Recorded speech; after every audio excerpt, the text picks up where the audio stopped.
अस्सलाम वालेकुम जी। Welcome to Asha recipes. आज मैं आपको बहुत ही ज़बरदस्त, बहुत ही परफेक्ट और बेकरी से कहीं अच्छे सुपर सॉफ्ट डोनट की रेसिपी देने जा रही हूँ।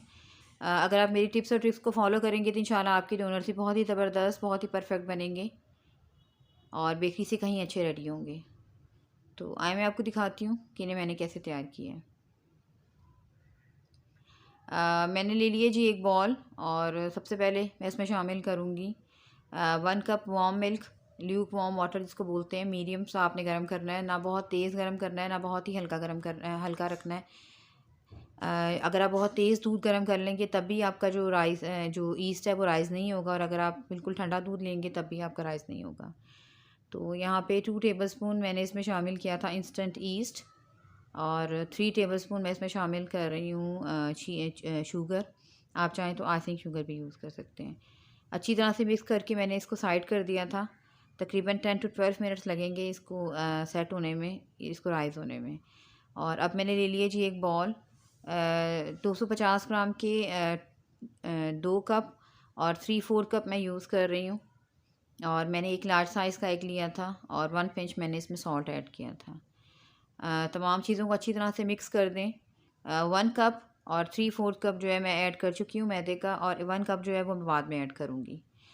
उससे पहले जो है इसको तमाम चीज़ों को मैं अच्छी तरह से मिक्स कर लूँगी, और बाद में जो है वो बाकी बचा हुआ मैदा जो है वो हम ऐड करेंगे। और यहाँ पे बहुत अच्छे से राइज़ हो गया था हमारा इंस्टेंट ईस्ट, और मिक्सचर जो है वो बिल्कुल परफेक्ट रेडी हो गया था।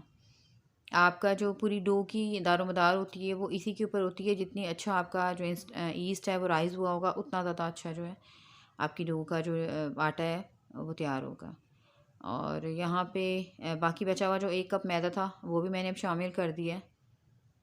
तो बस यहाँ पे अच्छी तरह से मिक्स कर रही हूँ मैं तमाम चीज़ों को, यहाँ तक कि ये एक डो की फॉर्म में आ जाए। तो ये पर बिल्कुल परफेक्ट मेजरमेंट है, इसके हिसाब से ही आप भी कीजिएगा। अलबत्ता ये होता है कि कई दफ़ा आपका जो मैदा होता है वो ज़्यादा दूध एब्ज़ॉर्ब करता है, और कुछ मैदे जो होते हैं वो कम दूध एब्ज़ॉर्ब करते हैं, तो उसके हिसाब से आप 2-3 टेबलस्पून जो है वो ऐड कर सकते हैं मैदा। तो यहाँ पे मैंने जो मैदा यूज़ किया था उसके हिसाब से बिल्कुल परफेक्ट मेजरमेंट थी, और यहाँ पे अच्छी तरह से शामिल हो गया जी। तमाम चीज़ों को मैंने मिक्स कर लिया, और अब मैं इसमें शामिल कर रही हूँ 2 टेबलस्पून बटर। अब मैं इसमें शामिल कर रही हूँ जी 2 टेबलस्पून बटर, और ये मेरा होममेड बटर है। आप चाहें तो मार्जरीन भी यूज़ कर सकते हैं, आप चाहें तो बाज़ार का बटर भी यूज़ कर सकते हैं। लेकिन इसका जो अच्छा रिज़ल्ट है वो या तो मार्जरीन से आएगा या फिर बटर से आएगा। तो ये छोटे छोटे स्टेप्स होते हैं जिसको फॉलो करना जो है वो ज़रूरी होता है, स्पेशली बेकरी की रेसिपीज़ में। यहाँ पे तमाम आटा जो है वो उसमें अच्छी तरह से जो बटर था वो शामिल हो गया है, और अब मैं इसको करने लगी हूँ नीड। और तकरीबन 10 मिनट्स, 9 टू 10 मिनट्स लगेंगे, तो ये बहुत अच्छे से नीड होगा और आपको परफेक्ट जो है इसका रिज़ल्ट मिलेगा। और इसके अच्छी तरह से मुकम्मल नीड होने की निशानी ये है कि आप जिस सरफेस पे इसको नीड कर रहे होंगे, आहिस्ता आहिस्ता से जो आपका आटा होगा, जो मैदा होगा, वो सरफेस को छोड़ता जाएगा। यहाँ पे मुझे 2-3 मिनट हो गए थे नीड करते हुए बॉल में, और अब आप देख सकते हैं मैं इसको सरफेस पे ले आई हूँ, और इसका जो आहिस्ता आहिस्ता से स्टिकी पाना है वो ख़त्म होता जा रहा है हमारे आटे का। और यहाँ पे बिल्कुल परफेक्ट नीड हो गया था, मुझे तकरीबन 9 टू 10 मिनट्स लगे थे इसको नीड करते हुए। बहुत ही सॉफ्ट, बहुत ही ज़बरदस्त फॉर्म में आ गया था हमारा आटा। तो बस इसको हम पेड़े की शक्ल में ले आएँ। मार्जरीन डालने से या मटर डालने से ये होता है कि आपका आटा जो है बिल्कुल में स्टिकीपन नहीं होता, और इस तरह आप चेक करेंगे तो आटा जो है वहीं पे रह जाएगा। अगर दब कर वहीं रह जाएगा, इसका मतलब है आटा आपका बिल्कुल परफेक्ट जो है वो नीड हो गया है। तकरीबन 1 आवर के लिए मैंने इसको रख दिया था सेट होने के लिए। गर्मी है तो 1 आवर लगेगा, और अगर सर्दी है तो ज़्यादा टाइम लग सकता है। यहाँ पे मैंने ले लिया जी एक ट्रे, और मैं डस्ट कर रही हूँ ऑल पर्पज़ फ्लावर यानी कि मैदा। इसमें हम अपने डोनट्स रेडी करके रखेंगे, और इससे ये होता है कि आप इसको सेव भी कर सकते हैं फ्रीज़र में या फ्रिज में, और कोई भी स्टिकीपन नहीं होगा। यहाँ पे बहुत अच्छा सा सेट हो गया था आटा मेरा, और 1 आवर में हो गया था ये सेट। सर्दी है तो फिर आपको 2 आवर भी लग सकते हैं, या उससे ज़्यादा टाइम भी लग सकता है। तो यहाँ पे बिल्कुल सेट हो गया था आटा हमारा, और अब मैं इसको जी पहले बेलने लगी हूँ। बेलने से पहले मैंने दोबारा से सरफेस के ऊपर थोड़ा सा मैदा डस्ट किया है, ताकि जो स्टिकी पाना है वो बिल्कुल ना हो, और बहुत ही अच्छा सा जो है वो हमारा आटा सेट हो। तकरीबन 1/2 इंच मैं रखूँगी इसकी मोटाई। उसके हिसाब से बहुत ही अच्छे से, बहुत ही फ्लफ़ी से जो आपके डोनट्स रेडी होंगे। और यहाँ पे मैं अब बेल रही थी इसको, अपने डो को। और अगर आप जितना आप साइज़ आप रखना चाहते हैं उसके हिसाब से आप डोनट्स की शेप दे सकते हैं, और ज़रूरी नहीं आप सर्कल शेप दें, बच्चों को जो पसंद हो आप उसके हिसाब से भी शेप दे सकते हैं। यहाँ पे आटा मैंने खूब अच्छी तरह से बेल लिया था, और इसको शेप देने के लिए, सर्कल शेप देने के लिए मैंने यूज़ किया था जी ग्लास। आप चाहें तो कोई भी कटर या कोई भी कैप वगैरह कुछ भी यूज़ कर सकते हैं। तो बस मुझे इतनी इसकी मोटाई चाहिए थी, और आटा हमारा अच्छी तरह से बेल लिया।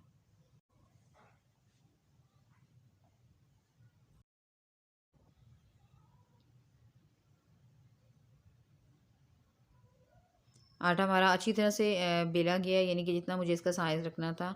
और यहाँ पे मैं ग्लास ले रही हूँ, मैंने ग्लास के साथ इसकी कटिंग की थी। आप चाहें तो किसी भी कटर के साथ या किसी कैप के साथ इसकी कटिंग कर सकते हैं।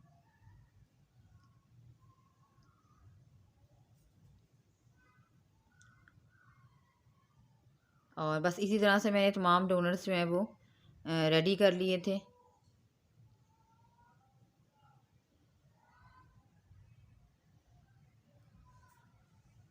और यहाँ पे तमाम डोनट्स जो हैं वो हमारे रेडी हो गए हैं। जिस ट्रे के अंदर हमने मैदा डस्ट करके रखा है उसके अंदर इसको सेट करते जाएं।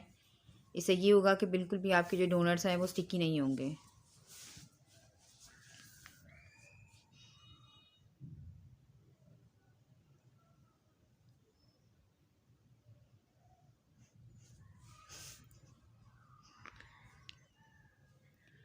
तो इस तरह से मैं इसको रख रही थी। तकरीबन आधे घंटे के लिए मैंने इनको रेस्ट दिया था, और ये और अच्छे राइज़ हो गए थे। ये बहुत ज़रूरी स्टेप है अगर आप डोनट तैयार कर रहे हैं। जैसे आप इसको तैयार करते हैं इसको फ़ौरी तौर पे मत फ्राई किया करें। यहाँ पे पैन मेरा गर्म हो गया था, और मैं आहिस्ता आहिस्ता करके अब डोनट्स जो है अपने डालती जा रही हूँ इसमें। और आपने बहुत तेज़ आंच पे नहीं बनाना, इसको बिल्कुल पहले मीडियम लो रखनी है, और उसके बाद इसको लो फ्लेम पे बनाना है, क्योंकि बहुत ज़्यादा जल्दी ये तैयार होते हैं, रेडी होते हैं, अगर आपने जो अपनी फ्लेम है वो सही रखी हो, बैलेंस रखी हो। लेकिन अगर आप इसको तेज़ आंच पे बनाएंगे तो ये फ़ौरन से जलने का इनका डर होता है। तो यहाँ पे मैं बिल्कुल लो फ्लेम पे बना रही थी। मीडियम लो के बाद मैंने इसको लो कर दिया था फ्लेम को, और आप देख सकते हैं कितना खूबसूरत सा टेक्सचर आना शुरू हो गया है डोनट्स का। जितनी आप इसको लो फ्लेम पे बनाएंगे उतना अच्छे जो हैं वो राइज़ होंगे ये, और बहुत ही खूबसूरत सी इसकी जो शेप आएगी, परफेक्ट शेप आएगी, बेकरी से भी कहीं अच्छी। यहाँ पे एक साइड गोल्डन ब्राउन हो गई थी तो मैं साइड चेंज करती जा रही थी। आप देख सकते हैं कितना खूबसूरत सा कलर आना शुरू हो गया है। ये छोटी छोटी सी टिप्स और ट्रिक्स होती हैं जिनको अगर आप फॉलो करते हैं तो आपकी जो रेसिपी होती है वो बिल्कुल परफेक्ट रेडी होती है। तो दोनों साइड्स को मैंने गोल्डन ब्राउन सा कलर दिया था। इसका आपको इसको बहुत ओवर कलर भी नहीं देना, आपने गोल्डन ब्राउन ही रखना है इसका कलर। तो ये बहुत ही ज़बरदस्त किस्म के हमारे जो डोनट्स हैं वो रेडी हो गए हैं।